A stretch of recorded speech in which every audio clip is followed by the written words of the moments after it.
Bones, em dic Ricard i aquest és un resum del meu treball de final de grau, Travestology. Al llarg de la meva vida, mai he encaixat del tot dins els cànons de gènere, i aquest sentiment de desencaix, sumat a la meva experiència dins el món del drac, m'ha portat a qüestionar i explorar aquest fenomen. Així és com neix Travestology, la construcció del joc queer, una peça editorial que utilitza la direcció d'art, la fotografia i el disseny gràfic per reflexionar sobre el sistema de gènere des de la transformació, la paròdia i l'accés. Per començar, vaig voler entendre el fenomen del gènere des d'una mirada teòrica i visual. Inspirant-me en autores com Judith Butler i Susan Sontag, vaig estudiar el caire performatiu del gènere i com aquest es construeix. Per portar-ho al terreny visual, vaig crear moodboards sobre les representacions històriques dels rols de gènere, des del cinema fins a la publicitat, per entendre com aquestes imatges han condicionat els nostres imaginaris visuals. A partir d'aquí, vaig començar a pensar com podia subvertir aquests codis visuals des del llenguatge del disseny i la direcció d'art. El resultat és un projecte editorial dividit en 3 capítols, cadascun ambientat en un espai simbòlic. El primer capítol, Taurons i talons, explora la masculinitat i el poder dins l'espai de l'oficina.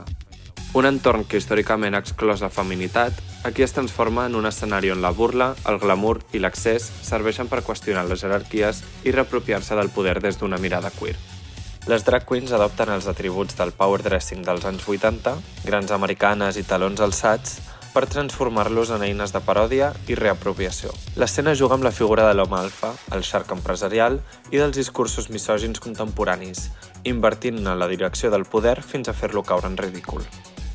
El segon, Aigües lliures, té lloc en un lavabo convertit en un espai de llibertat i renaixement.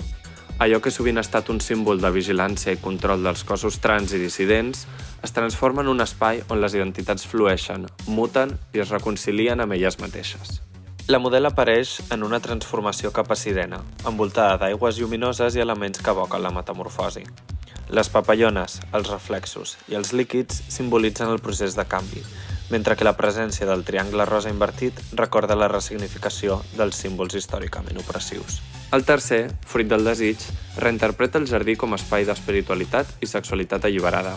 Les figures que hi habiten celebren el plaer i la diversitat desinhibida, trencant amb la culpa i exaltant la bellesa d'allò que sempre s'ha volgut amagar.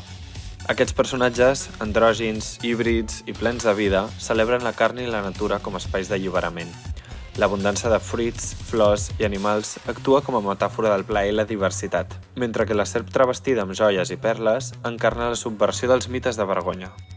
Cada sessió combina crítica i fantasia, barrejant referents religiosos, pop i cinematogràfics per construir un nou imaginari queer que oscil·la entre el sagrat i el blasfemi i entre la paròdia i la bellesa. Per donar vida a tots aquests mons, vaig desenvolupar una metodologia pròpia basada en un llarg procés de postproducció gràfica, que combina fotografia, retoc manual, eines digitals a 3D i intel·ligència artificial. Un diàleg entre tècniques analògiques i digitals que m'ha permès expandir els límits de la imatge i portar el meu concepte a la seva màxima expressió.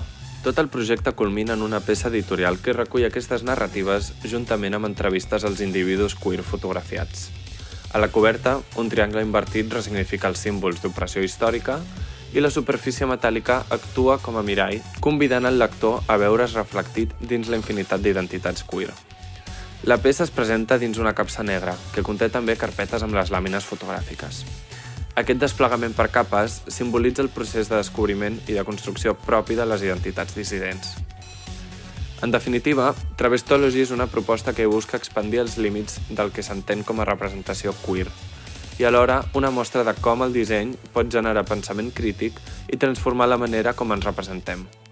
Travestology és una invitació a imaginar un futur on el gènere deixa de ser un límit i esdevé un espai per jugar, transformar-se i existir amb llibertat.